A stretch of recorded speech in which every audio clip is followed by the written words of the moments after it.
kita berprasangka baik kepada Allah maka jadinya baik. Namun ketika kita berprasangka buruk maka akan menjadi buruk. Husnudon Allah. Kita berbaik sangka kepada segenap ciptaan Allah, kepada makhluknya Allah, kepada hewan pun husnudon. Ya. Wallahu a'lam. Seperti biasa saya nggak akan berpanjang-panjang lebar. Jam 10 juga. Insyaallah besok kita akan membahas masalah kiamat dan kita membahas bagaimana pertemuan sahabat Nabi dengan Dajjal dan bagaimana yang diucapkan Dajjal. Dajjal sudah berucap apa?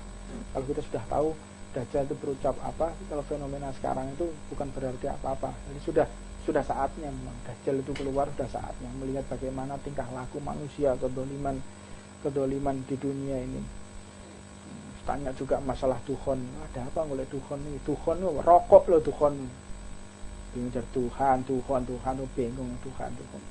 Ada la taqumus sa'ah fil ardi, tidak akan yang namanya jatuh meteor, tidak akan pecah bumi hatta lam yuqala Allah. Kalau sudah tidak ada orang yang mengatakan Allah, maka jatuhlah meteor, berantakan alam semesta. Kalau sudah tidak ada orang yang menyebut nama Allah, selama masih ada orang yang mengatakan Allah, maka tidak akan pernah yang namanya kiamat. Dan ini adalah kewibawaan nama Allah. Besarnya kedudukan orang yang berucap Allah, tingginya kedudukan orang yang mengatakan Allah bisa menunda hari kiamat. Malaikat sekuat apapun, peralatan canggih sehebat apapun, tetap tidak bisa untuk mengundur waktu yang namanya kiamat. Nggak bisa mengundur yang namanya kiamat. Namun satu orang yang kecil lemah mengatakan Allah, maka tertunda hari kiamat. Ini besarnya kedudukan kalimat Allah. Menyebut kita dengan ucapan Allah, maka tertunda yang namanya hari kiamat. Kalau sudah tidak ada yang namanya orang mengatakan Allah di dunia ini, maka disitulah kiamat. Jadi jangan berpikir ini kapan kiamat ini. Apa yang Anda kiamat mau sekarang mau besok tidak ada bedanya. Tapi kiamat itu memang hari Jumat. Kiamat itu hari Jumat. Yang namanya kiamat itu hari Jumat. Dan salah satu tanda besar kiamat itu biasanya yang namanya tanda-tanda besar yang akan terjadi di dalam semesta ini karena diawali malam Jumat di bulan Ramadan dan diakhiri bulan Ramadan juga malam Jumat. Ini malam Ramadan ini juga malam Jumat. Ini sudah terjadi beberapa kali. Wallahu a'lam. Enggak penting itu mau ada dukhon, mau mati besok, mau mati sekarang, enggak ada urusan buat kita. Yang penting kita wafat dalam keadaan husnul khotimah, itu yang penting. Itu yang paling penting. Kita mau mati kenapa? Karena apa? Jangan peduli. Yang kalian pedulikan adalah bagaimana Allah ridho kepadaku. Bagaimana Allah telah merestui aku. Allah telah sayang kepadaku. Allah telah memberikan rahmat kepadaku. Itu yang penting. Kita nggak penting mati, kena apa, mau ada apa. Nggak ngurus. Yang penting bagaimana kita menutup usia dengan husnul khotimah. Itu yang paling penting. Mudah-mudahan kita semua wafat dalam keadaan husnul khotimah. Rabbana atina fid dunya hasanah wa fil akhirati hasanah wa qina adzabannar. Wa 'ala man masyayikhuna wa ila hadratin nabi Muhammad sallallahu alaihi wasallam.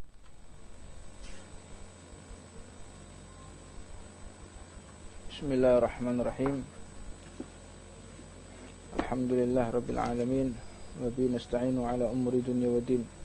Wa sallallahu wasallam ala sayyidina wa habibina wa syafi'ina Rasulillah Muhammad ibn Abdillah sallallahu alaihi wasallam wa ala alihi wa sahbihi ajma'in. Rizqna ya Allah mutaba'ati lahu zahiran wa batinan fi afiyah wa salamah bi rahmatika ya arhamar rahimin. Subhanaka la ilma lana illa ma 'allamtana innaka antal alimul hakim. Rabbi ishrah li sadri wa yassir li amri wahlul 'uqdatam min lisani yafqahu qawli. Assalamualaikum warahmatullahi wabarakatuh. Alhamdulillah kita bersyukur kepada Allah atas karunia yang Allah berikan kepada kita, yang mana karunia tersebut tidak akan pernah kita bisa rasakan kecuali dengan rasa syukur. Sebesar apapun karunia dengan tanpa diiringi rasa syukur, maka karunia sebesar apapun tidak akan pernah dirasakan. Dan dikatakan oleh Allah Subhanahu wa ta'ala, wa qalilun min ibadiyasy syakur. sangat sedikit sekali dari hambaku itu orang-orang kelompok orang yang bersyukur. Di antara kita ini banyak daripada orang yang sudah bergelimang kebahagiaan, namun masih saja merasa susah. Karena apa? Karena tidak ada rasa syukur. Manusia semakin hilang rasa syukurnya, semakin dia akan menderita dalam hidupnya.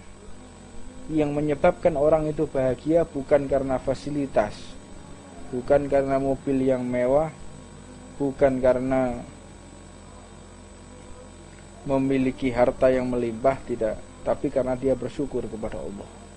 Yang membuat orang itu tidur nyenyak bukan karena dia tidak memiliki masalah, namun ketika dia sudah bertawakal kepada Allah. Beberapa tahun yang lalu kami ini pernah melihat seorang tukang becak. Beliau ini kalau dilihat dari strata sosial sangat rendah. Berapa sih pendapatannya abang tukang becak itu? Sehari 10.000 rupiah, 15.000. Ada nggak bawa apapun, tapi memiliki rasa yang Allah tidak berikan kepada kita. Apa itu tawakal? Nggak pernah berpikir besok itu saya dapat rezeki dari mana, bagaimana caranya, apa yang harus saya jual. Nggak ada, tinggal ngayuh dia dari rumah. Ngayuh dari rumah sampai ke tempat pengepul becak, nyewa becak, bayangin. Dari rumah belum sarapan, berangkat ngayuh sampai di Tuban, nyewa becak 5.000 sampai 6.000 rupiah setor turun. Uangnya kalau dibuat beli sarapan dia nggak bisa untuk bayar sewa becaknya. Sampai ada pula yang hutang dulu, nanti kalau dia dapat penumpang baru dibayar. Ada yang sampai seperti itu. Namun Allah menitipkan kebahagiaan di dalam hatinya yang kadang-kadang Allah tidak berikan kepada orang-orang yang melimpah hartanya. Lihat beliau itu tidur di atas becaknya, kakinya di atas, tidur lelap. Nanti bangun azan, ada box kecil di becaknya itu, dibuka, sarung, baju koko, sholat menghadap sama Allah. Mandi dulu, sholat Allah. Dapat duit, gak dapat duit, pulang mesti senyum-senyum. Kadang orang udah gajinya ratusan juta nggak bisa merasakan seperti itu. Masuk mobil ber-AC masih matanya melotot kanan kiri, stres, telepon, wah, apa menikmatnya hidup. Nah, semakin kita bisa mensyukuri apa yang Allah berikan, kehidupan kita akan semakin indah. Dan azab yang paling besar itu manakala Allah telah mencabut rasa syukur di dalam hati hambanya. Kalau sudah tidak ada rasa syukur, yang ada adalah kehausan. Haus, lapar, kurang. Ini menyebabkan orang agar semakin dia susah dalam hidupnya. Akhirnya bagaimana? Dia tersandung dengan kehinaan. Orang kalau sudah tamak, bukan qanaah. Qanaah itu orang yang mau menerima semua keputusan Allah dan rezeki yang Allah berikan. Itu qanaah, neriman. Nah, orang kalau sudah tidak bisa qanaah, akhirnya bagaimana? Dia habiskan waktunya untuk mengejar nafsunya, bukan mengejar kebutuhan. Yang dia kejar nafsunya. Orang itu kerja, ada yang untuk memenuhi kebutuhan, ada yang untuk memenuhi hawa nafsunya. Coba kita introspeksi. Ketika kita kerja itu untuk memenuhi kebutuhan atau untuk memenuhi hawa nafsu? Orang kalau kerjanya untuk memenuhi hawa nafsunya, maka tidak ada yang dia kerjakan kecuali dia akan menjadi hina. Dan ketika seseorang bekerja untuk memenuhi kebutuhannya, dia akan menjadi berkah. Jadi ada dua yang ingin saya bahas. Yang pertama, manakala dia bekerja untuk memenuhi kebutuhannya, insya Allah dia akan barokah. Segala kebutuhannya akan dibayar oleh Allah Subhanahu wa ta'ala. Namun ketika dia mengejar nafsunya, nafsu tidak akan pernah puas dengan apapun kecuali dengan bersyukur kepada Allah. Orang kalau sudah bekerja, dia untuk memenuhi kebutuhannya, segala apapun yang dia butuhkan akan diberikan oleh Allah. Dia butuh mobil dikasih, dia butuh rumah dikasih, dia butuh apapun dikasih oleh Allah. Mengejar kebutuhan. Namun kalau sudah orang mengejar nafsu, akhirnya apa? Dia paksakan beli mobil yang bagus tapi kredit.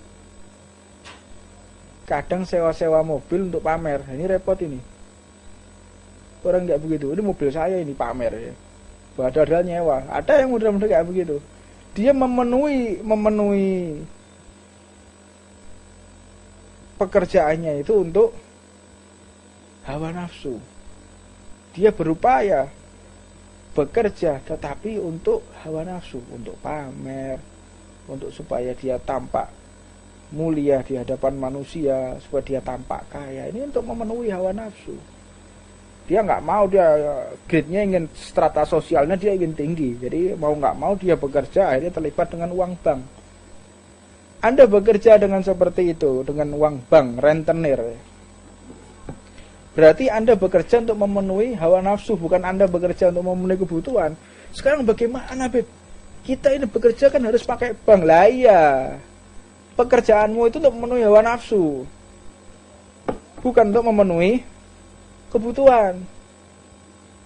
Allah itu tidak pernah memberikan rezeki hambanya di tempat yang haram.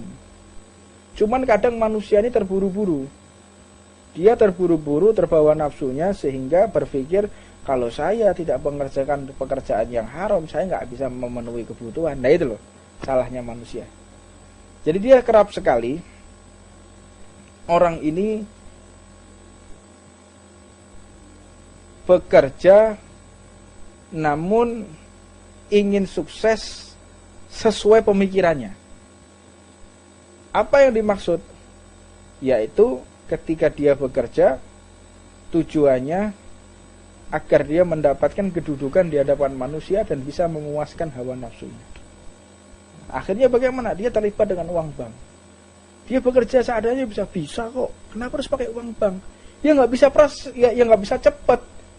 Akhirnya saya ini dan ini nggak terpenuhi. Nah, berarti apa? Anda harus jujur dengan diri Anda sendiri. Kalau Anda tidak jujur, ya Anda tidak akan bisa mengevaluasi diri. Ya uang dari mana kita kalau nggak pinjam uang bank yang sifatnya rentenir? Ya Anda silahkan aja. Anda berarti bekerja dengan memenuhi hawa nafsu, bukan memenuhi kebutuhan. Tapi kalau orang bekerja memenuhi kebutuhan, warga saya ini butuh makan di rumah, bekerja. Warga saya ini butuh tempat tinggal, dia bekerja. Diberikan barokah oleh Allah. Dan kita jangan terburu-buru memutuskan sesuatu dengan cara yang Allah larang. Misalnya dia jual beli mobil. Dia jual beli mobil, dia jual beli handphone, dia jual beli baju di perniagaan. Di perniagaan tersebut secara hukum fikih itu harus ada khiyarul aib, atau menunjukkan kekurangan di dalam barang tersebut. Barang saya ini saya jual kepada Anda, harus ada ijab qabulnya. Yang ijab qabul tersebut orangnya harus sudah baligh, tamyiz, bisa membedakan kanan dan kiri, tidak dalam keadaan mabuk, sadar, tidak dalam tekanan. Itu baru sah orang untuk jual beli. Nah, saya nggak akan berpanjang-panjang di situ. Nanti ada bab fikih yang menjelaskan masalah itu, karena berkaitan dengan bagaimana kalau kita misalnya di belanja online, bagaimana? Boleh aja, nggak ada masalah. Tapi kan harus lihat barangnya. Cukup dengan foto bagaimana? Nah, itu nanti ada kesepakatan yang harus diselesaikan, kesepakatan yang bisa untuk dijanjikan. Sehingga bagaimana? Sehingga mau tidak mau seseorang itu dia menyepakati ketika jual beli tadi itu kan ada di dalam sistem belanja online itu kan ada. Nah, kalau sampai barangnya rusak, sampai barangnya tidak sesuai deskripsi dan lain sebagainya itu kan ada. Nah, itu termasuk khiyarul aib, masuk dalam khiyarul aib dan melihat dalam kondisi barang. Nah, orang ketika berdagang harus dia tunjukkan kekurangan barang saya ada di sini, di sini. Jangan memuji barangnya sendiri. Tidak ada. handphone kayak ini tidak ada sudah. Anda cari sampai di planet lain aja nggak ada handphone kayak begini nih. Orang kalau sudah beli handphone saya ini bisa rezekinya tambah-tambah. Dan handphone saya ini nggak pernah jatuh. Handphone saya ini istimewa, nomornya lihat ya, dipuji-puji barangnya. Nah ini menyebabkan rezeki yang diberikan oleh Allah kepada kita tidak barokah. Akhirnya apa? Rezekinya panas. Kalau udah panas gimana? Nguap. Barang kalau panas itu nguap bagaimana? Nggak tahu kemana larinya uang tersebut. Dibelanjakan untuk apa ya? Tiba-tiba habis. Ya karena apa? Nggak barokah tadi. Dan tidak usah menutup-nutupi kerusakan. Ini kalau sampai saya ngomong nanti nggak laku barang ini.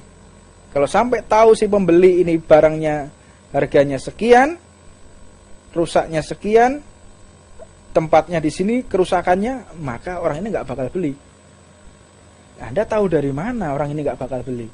Justru beberapa hal yang pernah Al-Fakir jalani ya. Ketika ada beberapa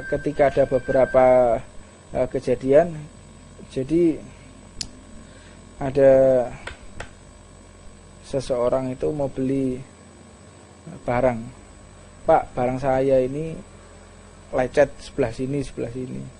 Dan pernah juga jatuh barang ini. Bapak mau apa enggak? Subhanallah, kata si pembeli tadi. Subhanallah. Bapak tinggal di mana? Saya tinggal di Tuban. Rumahnya mana? Rumahnya ini.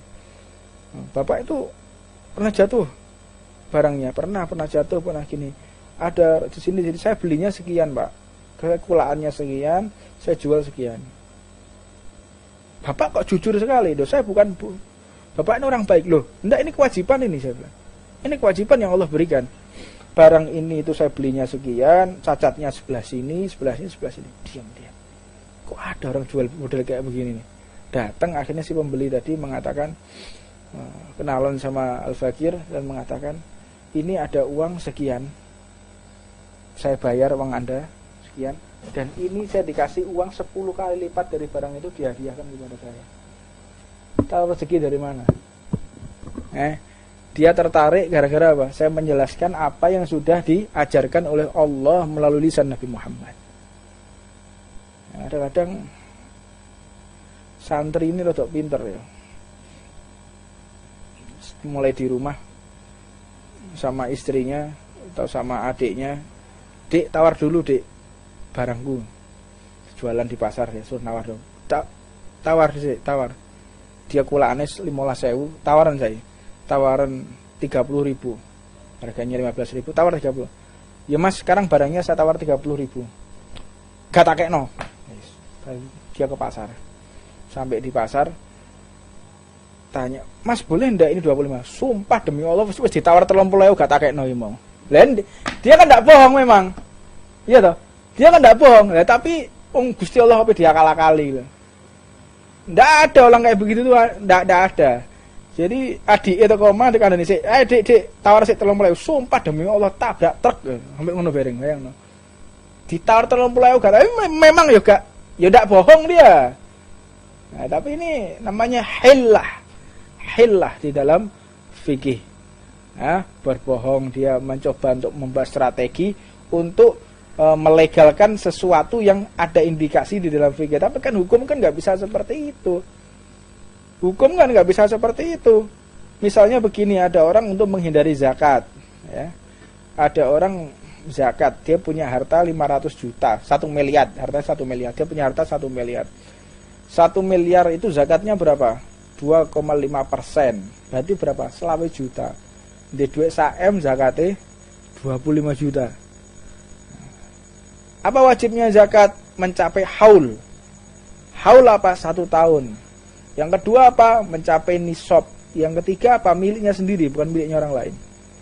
Nah, begitu waktunya zakat kurang 2 hari, ngomong sampai istrinya, "Wahai istriku, seluruh hartaku aku serahkan kepada engkau." Dia wajib zakat enggak? Iya enggak. Hartanya milik istrinya. Nanti wis wayahe zakat, "Wahai suamiku, hartaku aku serahkan kepadamu." Ya enggak zakat ya akhirnya. Nah, itu namanya hilah di dalam fikih, mau akal-akalan. Bisa akal-akalan kayak begitu itu. Bisa, tapi nanti kata malaikat gitu ya, masuk surga, silakan masuk surga. Akhirnya tulisannya lawangnya surga, begitu mlebu tadi neraka ya. Hoax. Anda pikir cuma Anda aja yang bisa seperti itu? Malaikat juga lebih bisa lagi ya. Masih silakan ini masuk, tempatnya indah. Indah sekali. Silakan mau masuk, boleh. Surga. Begitu masuk, loh, kok neraka? Iya, surga kan tulisannya dalamnya neraka ya. Kayak gitu. Tidak bisa, orang mengakal-akalan kayak begitu tidak bisa. Walhasil intinya, di dalam agama ini jangan membuat hilah, jangan membuat hukum yang bisa membuat seseorang itu bisa berbahaya. Berbahaya atas apa? Berbahaya di dalam akidah kita. Anda semakin belajar ilmu itu berarti Anda semakin takut dan bisa menghargai orang, bukan mau pintar-pintaran. Dan akhlak itu dikedepankan baru ilmu. Kalau kita ilmu dulu baru akhlak, ya Anda akan semerawut. Akhirnya bagaimana? Anda akan menemukan kausa kehidupan yang penuh tipuan. Ini kan zaman-zaman penuh tipuan. Belajar ilmu fikih tetapi menghalalkan sesuatu yang haram, mengharamkan sesuatu yang halal. Makanya al-ilmu ilmani. Ilmu itu ada dua, ada ilmu suri, ada ilmu hakiki. Ilmu suri itu cuma gambarnya aja, hafal Quran, hafal hadis, namun dia tidak punya rahmat dalam hatinya, nggak ada kejujuran dalam hatinya, atau justru ilmu tersebut menggiring dia untuk memenuhi hawa nafsunya, ya berbahaya. Sedangkan ilmu hakiki itu yang membuat seseorang itu semakin takut kepada Allah dan semakin zuhud. Apa itu zuhud? Dia semakin tidak bernafsu kepada dunia. Kalau dia semakin bernafsu kepada dunia, akhirnya bagaimana? Mau tidak mau dia akan mendapatkan murka dari Allah. Man izdada ilman wa lam yazdad huda yam yazdad minallah ila bu'dah. Seseorang itu jika dia senantiasa menambah ilmunya namun tidak bertambah rasa takutnya kepada Allah, maka mau tidak mau ilmu tersebut akan menggiring dia ke dalam murkanya Allah. Ibu celuk narik ngomong. Celuk nih.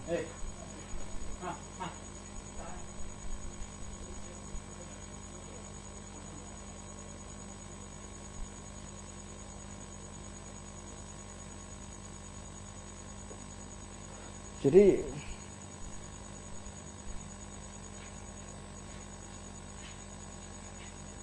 kalau kita duduk situ. Nah, jadi kalau kita semakin belajar ilmu namun tidak mengedepankan akhlak, ya nggak ada manfaatnya. Jadi penting sekali seseorang itu mempelajari ilmu agar dia semakin tahu kedudukan akhlak gitu. Jadi kalau orang nggak punya sopan santun atau menuntut ilmunya bukan bertujuan untuk Allah dan Rasulullah, tentunya ilmu tersebut akan menguasai dirinya. Semakin lama dia akan semakin dikuasai oleh hawa nafsunya. Kita bisa lihat bagaimana seseorang yang mengerti ilmu agama tetapi memutarbalikkan dalil. Ini banyak sekarang. Semakin dia mengerti ilmunya Rasulullah, tapi semakin dia mencerai-beraikan ukhuwah Islamiyah. Berapa banyak seseorang itu mengerti ilmu syariat namun benar-benar tidak membawa kerukunan di dalam umat. Banyak. Dia mengerti ilmu, mengerti agama, namun ilmu tersebut menggiring dia semakin mendapatkan murkanya Allah. Faliyatubillah min dzalik. Makanya penting ketika kita menuntut ilmu, wajib nomor 1, jangan kita melupakan akhlaknya Rasulullah, akhlaknya Nabi. Nah, ketika Anda belajar ilmu namun melupakan akhlaknya Nabi, maka ilmu tersebut akan menggiring Anda di jalan-jalan yang telah Allah sediakan bagi orang-orang yang dilaknat, orang yang dikutuk. Orang yang dikutuk itu bukan harus orang-orang yang suka mabuk. Orang yang dikutuk oleh Allah itu bukan harus orang-orang yang dia membunuh. Para pembunuh. Para pembunuh, saya punya banyak teman yang suka nyembelih orang itu banyak. Banyak dia. Tetapi karena dia merasa kalau dirinya salah, walaupun dosanya seperti itu, membunuh orang berapa kali dia. Datang ke sini, Bib ini gimana Bib? Saya baru aja tadi malam bunuh orang lagi. Gimana? Kalau Anda tidak taubat, Anda akan semakin jauh dari Allah. Nangis dia. Akhirnya apa? Dia diberikan jalan oleh Allah menuju ke tempat-tempat yang baik.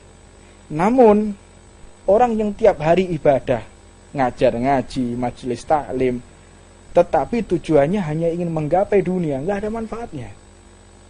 Jadi ada dua hal ini ya. Yang satu pekerjaannya buruk ya. Yang satu pekerjaannya buruk, yang satu pekerjaannya ini suka maksiat, namun masih ingin memperbaiki diri, menjadi orang-orang yang baik. Dia akan dibukakan jalan oleh Allah, walaupun pekerjaannya tidak baik, tapi ingin memperbaiki diri. Namun kalau sudah orang, meskipun dia ngaji tiap hari, meskipun dia ibadah sampai keningnya bolong, sampai keningnya tuh lubang, namun dia tidak merasa kalau dirinya itu orang yang jelek, merasa dirinya orang yang mulia, maka dia akan semakin dihinakan oleh Allah Subhanahu wa taala. Nah, penting kita pahami bersama bahwa semakin kita dekat kepada Allah, itu pertanda kita dicinta oleh Allah. Dengan apa? Melalui ilmu. Namun kalau kita menambahkan ilmu, kesombongan kita nambah. Kita merasa lebih mulia dari orang lain, merasa lebih hebat dari orang lain, maka jangan sekali-kali kita berharap Allah akan ridho kepada kita. Ilmu ini wasilah, majelis ta'lim ini wasilah. Bisa jadi kita semakin dicintai oleh Allah, bisa jadi kita semakin jauh dari Allah Subhanahu wa taala. Man istada ilman wa lam yastad huda lam yastad ilallah illa bu'da, kecuali murkanya Allah. Nah, penting ya, ada satu kisah tiga orang. Tiga orang ini ingin bertemu seorang wali kutub. Wali kutub ini terkenal, dia seorang kutub, rajanya para wali. Dia rajanya aulia. Ketika dia di dalam satu pondok pesantren ini, tiga orang ini lagi diskusi, mengatakan itu ada wali kutub, orang soleh, katanya bisa menembus hatinya orang, katanya ngerti ilmu gaib. Namun kita harus mencoba seberapa tinggi ilmu orang tersebut. Kita harus tahu, katanya ilmunya bagus, ayo kita tes. Kalau kamu apa? Kalau saya ingin bertemu orang itu, akan saya tanya pertanyaan yang paling sulit. Yang kedua, orang yang kedua menyatakan, kalau saya bertemu orang tersebut, saya akan tes dia, kira-kira tahu apa tidak apa yang di dalam hati saya ini. Yang ketiga mengatakan, saya berkunjung kepada beliau itu hanya ingin mendapatkan ridho dari Allah. Tiga orang ini. Akhirnya tiga orang ini masuk ke dalam rumah orang soleh, wali kutub ini, rajanya para wali. Beliau mengatakan ketika masuk dalam situ, dilihat, udkhul anta, sebut, masuk sini. Namamu ini ya, kamu dari sini, kamu putranya bapak ini ya, jujur. Diam ya.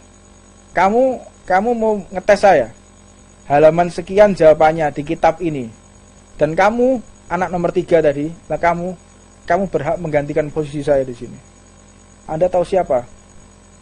Ketiga orang ini, yang satu saya nggak bisa nyebutkan, dua juga nggak bisa karena ada aib, dan dikatakan oleh wali ini, engkau akan mati dalam keadaan kafir dan hina. Yang engkau akan mati ditimbun oleh hartamu yang haram, dan engkau menggantikan posisiku di sini. Benar, tiga orang tadi keluar. Yang pertama, dia mati karena jatuh cinta kepada perempuan yang beragama Majusi, menyembah api, dan dia mati dalam keadaan kafir. Yang kedua, si orang tadi dia mencari harta melimpah dan akhirnya tertimbun hartanya sendiri, keberkan. Numpuk duit, uang zaman dahulu itu pakai emas, numpuk emas, keberkan hartanya sendiri yang belum dia zakati semua. Mati dalam keadaan dihinakan oleh hartanya sendiri. Dan yang terakhir siapa? Sayyidina Syekh Abdul Qadir Jailani. Orang ketiga tadi siapakah? Sayyidina Syekh Abdul Qadir Jailani. Makanya kita berhati-hati ketika menempatkan posisi kepada siapapun, harus berhati-hati. Jangan kita meremehkan siapapun.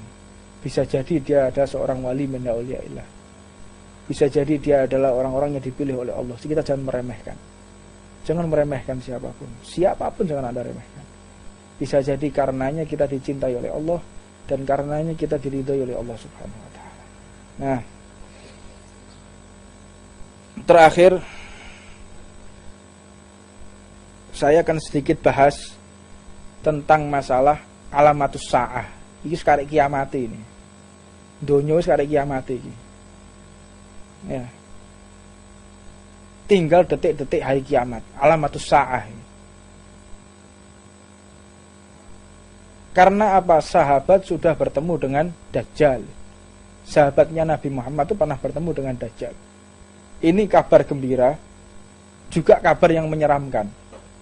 Sampai bertemu makhluk yang namanya Al-Jasasah atau Jud wa Ma'jud. Bagaimana ciri-cirinya, bagaimana fisiknya, bagaimana kisah lengkapnya, insya Allah besok jika Allah izinkan kita akan live lagi. Jika Allah izinkan saya akan kupas dalam kitabnya Jauhar Lu'lu'yah Al-Imam Nawawi dalam hadisnya Arba'in An-Nawawiyah. Dalam kitabnya Jauhar Lu'lu'yah itu dibahas bagaimana pertemuan sahabat Nabi dengan Dajjal. Dan ini menjadi fenomena akhir-akhir ini. Fenomena akhir-akhir ini bisa menjadi jawaban daripada segala sesuatu. Dan ada permintaan dari beberapa ashab menjawab, Habib, ini kan para a'immah ya, para a'immah itu tidak pernah menceritakan tentang masalah kiamat, fikih tahawulat ya. Itu Al-Habib Abu Bakar Al-Adni.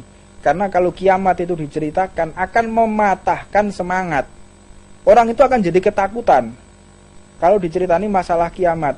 Sehingga tidak ada kok di antara para salaf kita yang menceritakan masalah kiamat. Anda kurang belajar dan Anda kurang wawasan. Orang itu kalau lapar dikasih makan, kalau haus dikasih minum. Begitu juga yang namanya pembahasan masalah seseorang diberikan kabar masalah kiamat, itu lihat-lihat orang yang diajak ngomong. Kalau si da'i ini menjelaskan kepada santri yang sudah takut kepada Allah, tiap hari baca Quran, tiap hari ngaji majelis taklim, setiap hari khatam Quran, setiap hari sholatnya 100 rakaat. Lah untuk apa kita takut-takuti itu, untuk apa? Cerita masalah kiamat. Lah sedangkan yang kita hadapi ini mucikari. Saya itu dakwah ya, saya itu dakwah di hadapannya para bajingan, orang pakai tato-tato loh, bajingan. Teman-teman saya itu, sahabat, teman sama saya, mucikari, jual perempuan, jual narkoba, itu banyak teman-teman saya. Lah terus kalau kita nggak ceramah model-model kayak begini, sing diweden-wedeni wae gak wedi lah meneh. Allah itu Ghafurur Rahim. Gak nyambung. Jadi kalau orang itu belajar ya, belajar. Makanya jangan cuman kita belajar dakwah itu berada di dalam rumah. Cobalah Anda itu keluar. Jangan menjadi katak dalam tempurung. Katak dalam tempurung itu yang dia tahu cuman hanya dirinya. Dia nggak tahu dunia luar tuh kayak apa, nggak tahu dia. Orang kalau cuman dakwahnya di Tuban, muter-muter Tuban, Anda nggak tahu bagaimana dakwah di Kamboja. Bagaimana ketika kita konflik, kontak senjata, pegang senjata di Papua. Pernah apa enggak orang-orang itu? Pernah. Ke Poso sana, pernah. Kontak senjata, pegang parang, pernah? Kan enggak pernah. Beda toh cara dakwahnya. Musuh di sana pakai parang kok. Musuh di sana pakai senjata. Apakah kita dengan qala Allah Ta'ala dibunuh orang di sana? Saya waktu di Papua sana, di Sinak sana, tidur bawa senjata. Lalu mau gimana lagi? Tidurnya bawa senjata, besoknya taruh senjata, sholat. Kan begitu, malam khawatir OPM datang. Kan begitu. Ya terus, nggak perlu kita dakwah dengan senjata. Iya, lokasinya di mana? Drone. So, drone nih, taab nih. Anda nggak tahu lokasi. Kalau lokasinya berada di Tuban, orang Tuban nih orang-orang yang luar biasa, menerima kelembutan, menerima. Kalau dakwahnya di daerah Ambon sana, dakwahnya di daerah konflik di NTT, NTB sana, Papua, mau nggak mau kita bawa senjata, mau nggak mau. Kan seperti itu. Jadi dakwah itu tergantung daripada tempatnya. Kalau kita dakwah di Tuban bawa senjata di Sawati Watu sampean. Tunggu nih Tuban, go senjata. Donong ini, bawa AK-47 ini. Yo di Sawati wong sampean gendeng iki paling sikile yo. Gak waras iki. Nah, tapi kalau dakwah di daerah konflik, Anda pakai tank, pakai panser, ada minimi, senjata mesin, dirungokno wek wong. Ah mlaku dhewean wek surbanan, wek jubane. Untuk daerah konflik ya, diantemi wong sampean. Nah, jadi orang itu berdakwah lihat kondisinya, situasi kondisi, sikonnya. Kalau situasinya nggak tepat, ya, orang itu kalau nggak tepat berdakwah di tempat yang nggak tepat dan dia berbicara, ya salah tempat juga. Nah, makanya kalau bapak-bapak itu ustadz-ustadz, habib-habib yang tidak tahu, ya tidak tahu dunia luar seperti apa, Anda lebih baik diam aja lah. Anda lebih baik diam. Karena dakwah itu terbagi menjadi 3. Ada yang namanya dakwah, ngajar ngaji, dan namanya hizbah. Apa itu hizbah? Kita dakwah tapi yang dihadapi adalah backing narkoba yang dibackingi oleh aparat. Itu ada. Ya nggak bisa dengan Allah Ta'ala, qala Rasulullah, nggak bisa. Ya harus dengan menggunakan hizbah. Persidangan, nyewa pengacara, menggunakan keputusan DPR MPR, kan begitu. Keputusan daripada Majelis Permusyawaratan Rakyat, DPR, sampai nanti tingkat lagi bagaimana sidang banding naik lagi.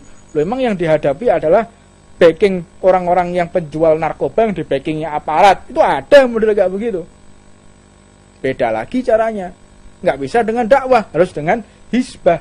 Ada juga dengan jihad. Jihad itu bagaimana? Orang datang ke kampung kita sama bawa pisau, sama bawa senjata. Bagaimana caranya? Ya kita harus punya senjata juga, jihad. Seperti kisah di Ambon, kisah di Poso, di Sampit. Itu kan sampai seperti itu. Orang kan bunuh-bunuhan di sana itu. Terus kita menggunakan Allah Ta'ala, ini tidak fungsi. Quran, hadis tidak fungsi. Bukan berarti tidak berfungsi itu tidak bisa digunakan. Tidak tepat gitu loh. Tidak tepat. Kalau ada orang berdakwah salah tempat, ketika dia menyampaikan, ya dia pasti akan mendapatkan celaka. Ada orang mabuk, makanya orang belajar taklim itu ya, perlu yang namanya seseorang tuh mengerti tentang masalah, seseorang benar-benar mengerti masalah cara menempatkan pembicaraan. Makanya dalam kitabnya Hai Umar Taujihun Nabi, metode dakwah, makanya dalam kitabnya Imam Haddad itu dakwah utama. Ya, itu baca dulu. Orang itu kalau berbicara, lihat dulu. Ini yang saya hadapi ini siapa? Pemabuk misalnya.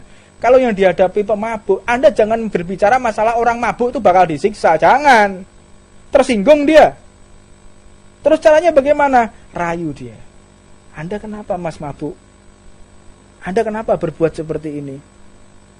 Saya punya masalah hutang. Oh, berarti caranya untuk mereka supaya sadar bukan Allah ghani, Allah itu maha kaya. Gak nyambung.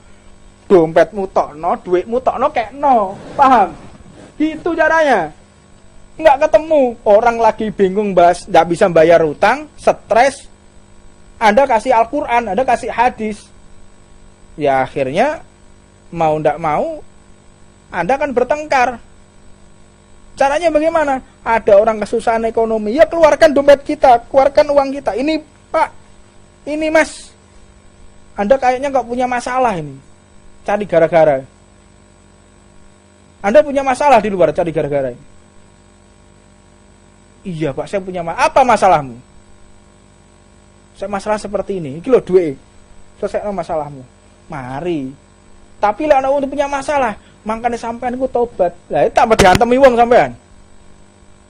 Jadi bisa menempatkan di mana ketika kita berdakwah, ada orang tuh jelas-jelas dia cari masalah sama kita.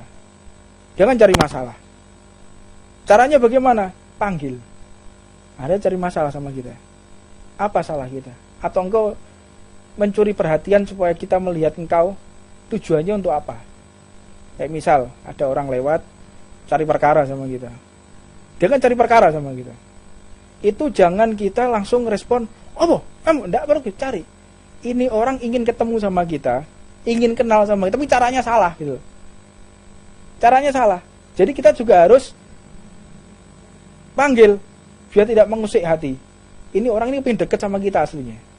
Dia pengen duduk sama, cuma caranya salah. Tanya. Itu namanya manhaj dakwah.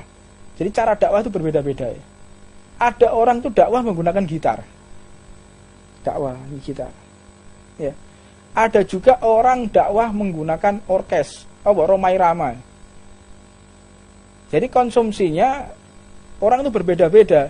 Enggak bisa orang itu dakwah, ya namanya dakwah itu yang ngajar ngaji, namanya dakwah itu belajar. Banyak dakwah itu dengan tulisan, dengan lantunan qasidah, dengan musik. Ya memang secara hukum gitar itu kan hukumnya kan haram. Gitar itu kan haram. Namun ada beberapa orang yang justru dia mendapatkan hidayah dari gitar. Ada. Itu kita sudah tidak bisa berpikir secara fikih ya, secara fikih. Namun hukum fikih itu memang harus dikedepankan. Tetapi jangan membuat kita angkuh gitu. Makanya orang itu ketika tasawuf tanpa fikih juga dia menjadi zindiq, dan dia fikih tanpa tasawuf juga dia menjadi takabur. Jadi harus seimbang antara tasawuf dengan fikih. Dan hukum Islam ini tidak bisa cuman kita berpikir secara ilmu biologi, ilmu matematika, karena hukum Islam itu kadang-kadang keluar daripada hukum biologi, hukum fisika, hukum kimia, nggak berfungsi. Contohnya apa? Peristiwa Isra wal Mi'raj. Ada yang percaya? Orang Arab dulu zaman sana. Ada. Tidak ada yang percaya. Kalau sekarang percaya. Karena apa? Teknologinya sudah canggih. Nah, seperti itu. Ya, jadi itu yang bisa saya sampaikan. Wallahu a'lam. Mudah-mudahan kita semua mendapatkan barokah dari Allah Subhanahu wa taala dan masih diberikan istiqomah oleh Allah sehingga Allah senantiasa memberikan kita kekuatan untuk setia kepada hukum Allah, kekuatan untuk membahagiakan umat manusia, kekuatan untuk melaksanakan segala perintah Allah. Makanya kita doa, ya Allah jangan sampai musibah itu ada di agamaku. Cukup musibah itu hanya berlalu saja. Jangan sampai kita disinggahi musibah apapun. Dan yang namanya musibah apapun tergantung prasangka kita kepada Allah. Kalau kita berprasangka buruk kepada Allah, maka jadinya buruk. Kalau kita berprasangka baik, maka jadinya baik. Segala sesuatu tergantung prasangka kita.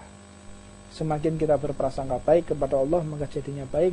Namun ketika kita berprasangka buruk, maka akan menjadi buruk. Husnudon Allah. Kita berbaik sangka kepada segenap ciptaan Allah, kepada makhluknya Allah, kepada hewan pun husnudon. Ya. Wallahu a'lam. Seperti biasa saya nggak akan berpanjang-panjang lebar. Jam 10 juga. Insya Allah besok kita akan membahas masalah kiamat. Dan kita membahas bagaimana pertemuan sahabat Nabi dengan Dajjal. Dan bagaimana yang diucapkan Dajjal. Dajjal sudah berucap apa? Kalau kita sudah tahu Dajjal itu berucap apa, kalau fenomena sekarang itu bukan berarti apa-apa. Jadi sudah saatnya memang Dajjal itu keluar, sudah saatnya melihat bagaimana tingkah laku manusia, kedoliman di dunia ini. Tanya juga masalah dukhon. Ada apa oleh dukhon ini? Dukhon itu rokok loh dukhon. Bingung Tuhan, bingung Tuhan. Tidak ada. La taqumus sa'ah fil ardi tidak akan yang namanya jatuh meteor, tidak akan pecah bumi hatta lam yuqala Allah Allah. Kalau sudah tidak ada orang yang mengatakan Allah, maka jatuhlah meteor, berantakan alam semesta. Kalau sudah tidak ada orang yang menyebut nama Allah. Selama masih ada orang yang mengatakan Allah, maka tidak akan pernah yang namanya kiamat.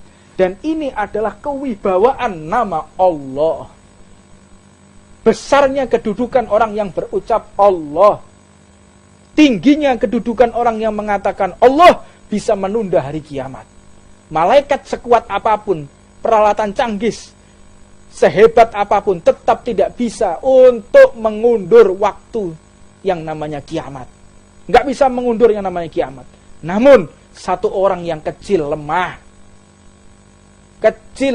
mengatakan Allah, maka tertunda hari kiamat. Ini besarnya kedudukan kalimat Allah. Menyebut kita dengan ucapan Allah, maka tertunda yang namanya hari kiamat. Kalau sudah tidak ada yang namanya orang mengatakan Allah di dunia ini, maka disitulah kiamat.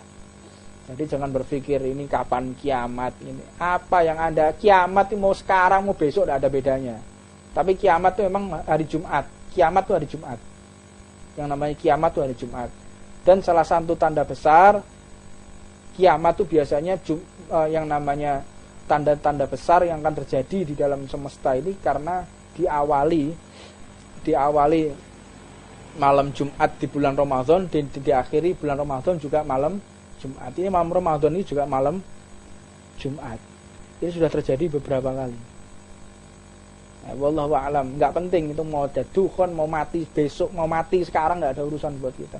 Yang penting kita wafat dalam keadaan husnul khotimah, itu yang penting. Itu yang paling penting. Kita mau mati kenapa? Karena apa? Jangan peduli. Yang kalian pedulikan adalah bagaimana Allah ridho kepadaku. Bagaimana Allah telah merestui aku. Allah telah sayang kepadaku. Allah telah memberikan rahmat kepadaku. Itu yang penting. Kita nggak penting mati, kena apa, mau ada apa. Nggak ngurus. Yang penting bagaimana kita menutup usia dengan husnul khotimah. Itu yang paling penting. Mudah-mudahan kita semua wafat dalam keadaan husnul khatimah. Rabbana atina fid dunya hasanah wa fil akhirati hasanah wa qina adzabannar. Wa 'ala man masyayikhuna wa ila hadratin nabiy Muhammad sallallahu alaihi wasallam. Al-Fatihah. Bismillahirrahmanirrahim. Alhamdulillahirabbil alamin. Al-maghdubi 'alaihim waladdallin.